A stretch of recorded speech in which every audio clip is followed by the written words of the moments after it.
Actor Napoleon சாரோட சன்னுக்கு இப்போ ரீசெண்டாக மேரேஜ் நடந்துச்சு.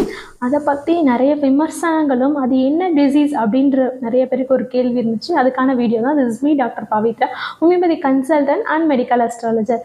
இதுக்கு பேர் வந்துட்டு மஸ்குலார் டிஸ்ட்ரோபி, தசைநார் சிதைவு நோய். இது வந்துட்டு ஒரு ரேர் ஜெனட்டிக் டிஸார்டர். இது வந்து அதிகமாக வர்றது வந்துட்டு குழந்தைகளுக்கு தான் அதிகமாக வரும். ஸோ இந்த மஸ்குலார் டிஸ்ட்ரோபிக்கு என்ன மாதிரி லைஃப் ஸ்டைல் சேஞ்சஸ் பண்ணணும், என்ன மாதிரி டயட் எடுத்துக்கணும் அப்படின்றத தான் பார்க்க போகிறோம். தசைநார் சிதைவு மஸ்குலார் டிஸ்ட்ரோபிக்கு ஃபஸ்ட்டு அவங்க வந்து பெட் ரிடென்ட்டாக இருப்பாங்க, வீல் சேர்லேயே அவங்க இருப்பாங்க. ஸோ வெளியே வரத்துக்கே விரும்ப மாட்டாங்க. இதில் மோஸ்ட்டாக காமனாக அவங்களுக்கு பாதிக்கிறது வந்து அவங்களோட மசில்ஸில் ப்ரோட்டீன் வந்து ஹெவி லாஸ் இருக்கும். ஸோ அதனால் மசில்ஸ் வீக்னஸ் இருக்கும். செகண்ட் ஒன் வந்துட்டு போன்ஸும் வீக்னஸ் இருக்கும். விட்டமின் டெஃபிஷியன்சி, விட்டமின் டி டெஃபிஷியன்சியும் அதிகமாக இருக்குது. ஸோ அவங்க ஃபஸ்ட்டு என்ன பண்ணணும்னா, டெய்லியுமே ஒரு 1/2 hour வந்துட்டு அந்த சூரிய ஒளி மேலே படுற மாதிரி விட்டமின் டி கிடைக்கிற மாதிரி இருக்கணும்.